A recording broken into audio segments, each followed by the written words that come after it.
तो किसी भी स्टूडेंट या किसी कॉम्पिटिटिव एग्ज़ाम के एस्पिरेंट को अपनी पढ़ाई की जो एफिशिएंसी होती है उसको नंबर ऑफ आवर्स या इनपुट से मेजर नहीं करना चाहिए। और ये एक बहुत कॉमन गलती है जो जनरली स्टूडेंट्स या कॉम्पिटिटिव एग्ज़ाम के जो एस्पिरेंट्स होते हैं वो ये करते हैं। और कहीं ना कहीं ये उनकी गलती भी नहीं है, क्योंकि उनको हमेशा से बताया जाता है कि इस एग्ज़ाम को क्रैक करने के लिए इतने घंटे पढ़ने होते हैं, फलाना आदमी तो इतने घंटे पढ़ता था, कोई तो 15 घंटे पढ़ता था, कोई 20 घंटे पढ़ता था, कोई दिन के 26 घंटे पढ़ता था। तो एक आम एस्पिरेंट अपनी पढ़ाई को घंटों से या नंबर ऑफ आवर्स का जो वो इनपुट देता है उससे वो जोड़ के देखने लगता है। लेकिन अगर इसको आउटपुट से एसोसिएट किया जाए तो ज़रूरी नहीं है कि जितने घंटे आप पढ़ रहे हैं वो एक्चुअली उतने आवर्स ऑफ स्टडी में ट्रांसलेट भी हो, आउटपुट भी हो। इसीलिए आज मैं आपको कुछ ऐसी टिप्स दूंगा जिनसे आप इंस्टेंटली, प्रैक्टिकल टिप्स हैं, मॉरल टिप्स नहीं हैं, वो बातें जो आपने ऑलरेडी सुनी हुई होंगी कि सुबह उठ के पढ़ना चाहिए, ब्रह्म मुहूर्त में पढ़ना चाहिए, वो सब बातें आई नो आपको ऑलरेडी पता हैं।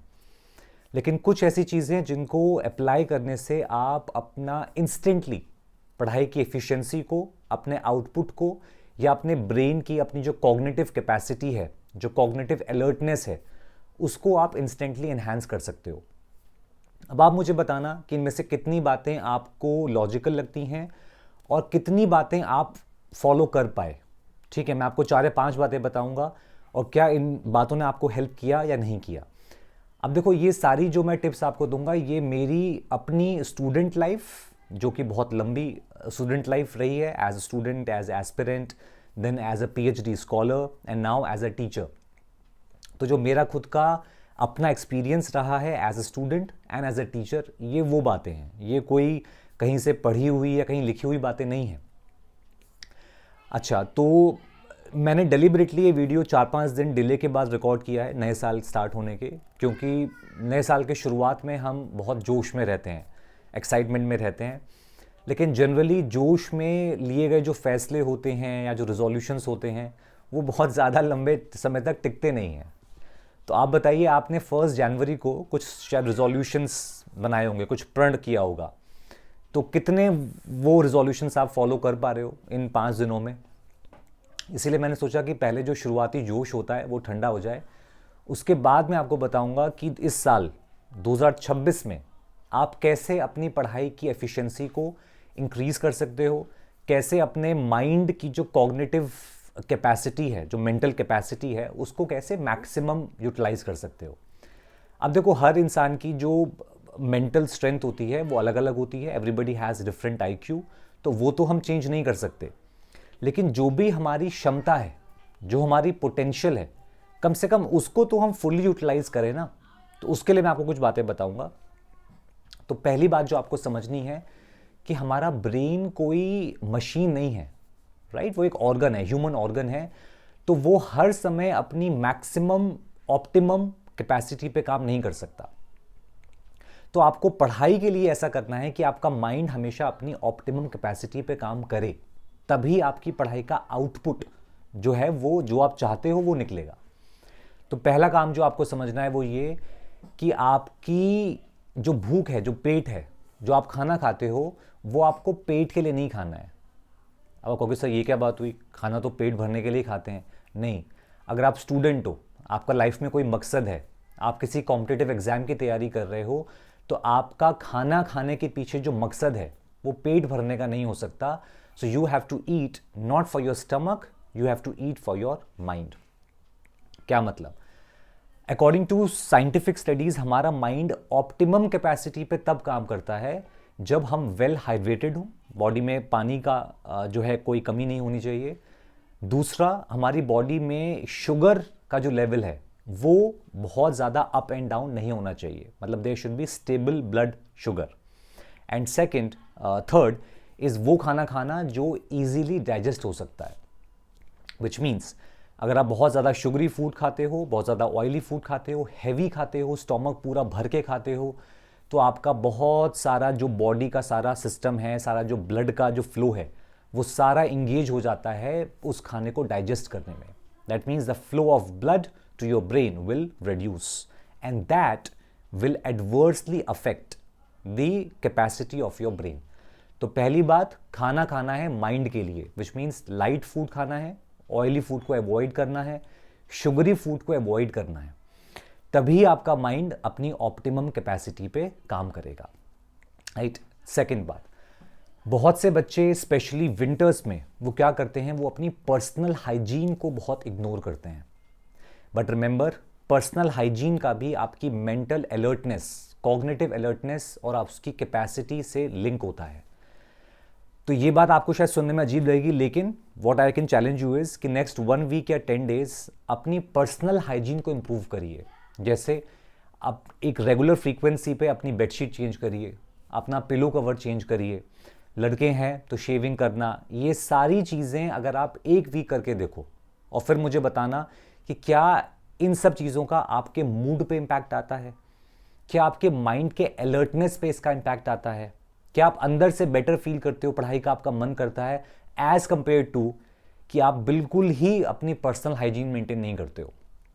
और पर्सनल हाइजीन का एक और पार्ट होता है रेगुलर शावर।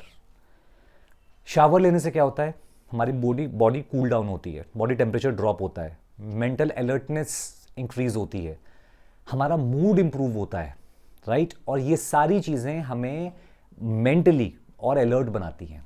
तो आपको इसको स्ट्रेटेजिकली यूज़ करना है। कैसे? ठीक है, विंटर है तो आप थोड़ा लेट शावर ले सकते हो, लेकिन शावर लेना है, चाहे वो 8 बजे लो, 9 बजे लो, 10 बजे लो, 11 बजे, जो भी आपका स्टडी शेड्यूल है, शावर लेना है।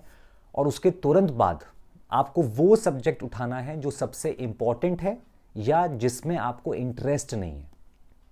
जैसे जब मैं एस्पिरेंट था तो सबसे जो सब्जेक्ट मुझे टफ या अनइंटरेस्टिंग लगता था वो था हिस्ट्री। तो शायद अगर मैं इसको अपने ऊपर अप्लाई करूंगा तो मैं शावर लेने के तुरंत बाद 2 घंटे का जो स्पेल मैं निकालूंगा पढ़ाई का, वो मैं हिस्ट्री के लिए निकालूंगा। तो ऐसे ही आपका जो भी सब्जेक्ट है जो इंपॉर्टेंट है या जो आपको टफ लगता है, वो आपको स्ट्रैटेजिकली पढ़ना है इमीडिएटली आफ्टर टेकिंग शावर, क्योंकि उस समय आपकी बॉडी, आपका माइंड अलर्ट है।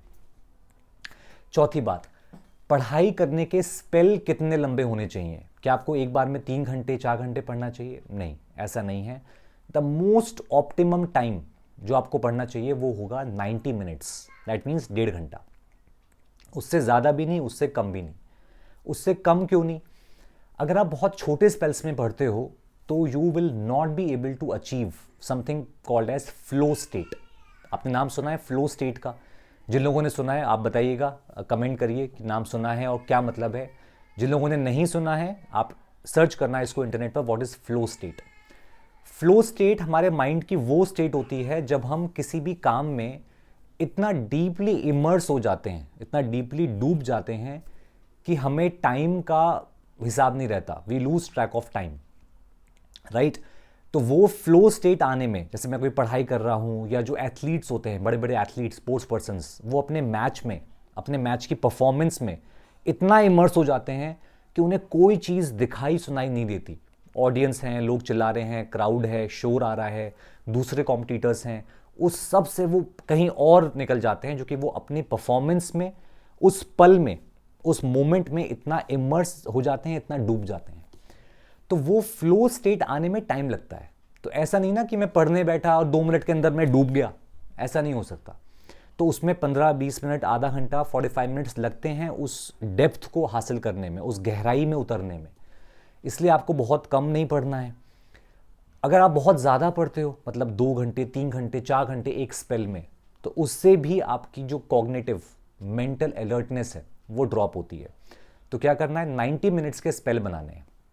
90 मिनट्स पढ़े, फिर आपने ब्रेक लिया, you can have a cup of tea, green tea, maybe coffee, again according to time, कि किस दिन आप, अब रात को आप कॉफ़ी पियोगे तो आपका वो स्लीप साइकिल डिस्टर्ब करेगा। ये सब बातें आई एम अज्यूमिंग कि कॉमन सेंस बातें आपको पता है कि अगर रात को आपको 12 बजे तक पढ़ना है और 1 बजे तक, या आप 1 बजे तक पढ़ना है, तो रात के 10 बजे कॉफ़ी थोड़ी पियोगे। ये तो कॉमन सेंस की बात है, ये तो मैं आपको नहीं बताऊंगा ना।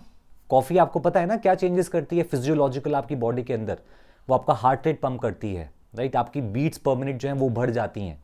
तो ये सब चीज़ें आपकी स्लीप डिस्टर्ब करेगी। ये सब नहीं बता रहा हूँ मैं आपको, ये सब आपको पता है ऑलरेडी। नेक्स्ट जो आपको करना है कि हमारे माइंड की जो डिसीजन लेने की कैपेसिटी होती है ना, वो लिमिटेड होती है। तो हर रोज़ आपको अपने माइंड का जो जूस है, जो मेंटल कैपेसिटी है, वो इस चीज़ पे खर्च नहीं करनी है कि आज मैं क्या पढ़ूँ, कौन सा सब्जेक्ट पढ़ूं, आज मैं कहाँ से पढ़ूं, कौन से नोट्स पढ़ूं, कोई और क्या पढ़ रहा है, ये सब चीज़ें आपको रोज डिसाइड नहीं करनी है। तो अपने माइंड का रोज का जो एनर्जी है वो इन चीज़ों पे आप खर्च नहीं कर सकते। इसलिए आपको क्या करना है, अपने स्टडी का शेड्यूल बनाना है, कम से कम 1 हफ्ते का, अगर हो सकता है तो मे बी 1 महीने का। कोचिंग शेड्यूल बनाओ according to your coaching classes, जो आपकी क्लासेस चल रही हैं, तो अकॉर्डिंग टू सब्जेक्ट। तो रोज सुबह जब आप उठोगे तो आपको ये सोचने पे माइंड की एनर्जी और ध्यान और सब कुछ खर्च नहीं करना है कि आज मैं क्या पढूं, कौन सा सब्जेक्ट पढूं। शेड्यूल बनाने से एक और बात आपको आएगी, वो ये कि आप कभी दूसरे सब्जेक्ट के बारे में चिंता नहीं करोगे। क्योंकि एज ए स्टूडेंट मेरे साथ भी कई बार ये हुआ करता था कि मान लो अगर मैं हिस्ट्री पढ़ रहा हूँ या ज्योग्राफी पढ़ रहा हूँ, तो मुझे कहीं ना कहीं बैक ऑफ द माइंड ये भी टेंशन है कि अरे यार अभी तो पॉलिटी में वो बचा हुआ है, साइंस में वो बचा हुआ है, इकोनॉमिक्स में वो बचा हुआ है, वो मैं कब करूँगा। तो अगर मेरे पास शेड्यूल है तो मुझे ये पता होगा कि जो सब्जेक्ट मैं पढ़ रहा हूँ, ये सब्जेक्ट अभी इसका टाइम है और बाद में दूसरे सब्जेक्ट्स भी आएंगे, तो मुझे टेंशन लेने की, चिंता करने की ज़रूरत नहीं है। That is why always make a schedule of your studies. अब ये सारी टिप्स आप अप्लाई करिए और मुझे 1 हफ्ते बाद, जस्ट आफ्टर 1 वीक, मुझे बताइए कि कितनी चीज़ों ने आपको प्रैक्टिकली हेल्प किया है। So all the best, study well in 2026। See you later, bye bye.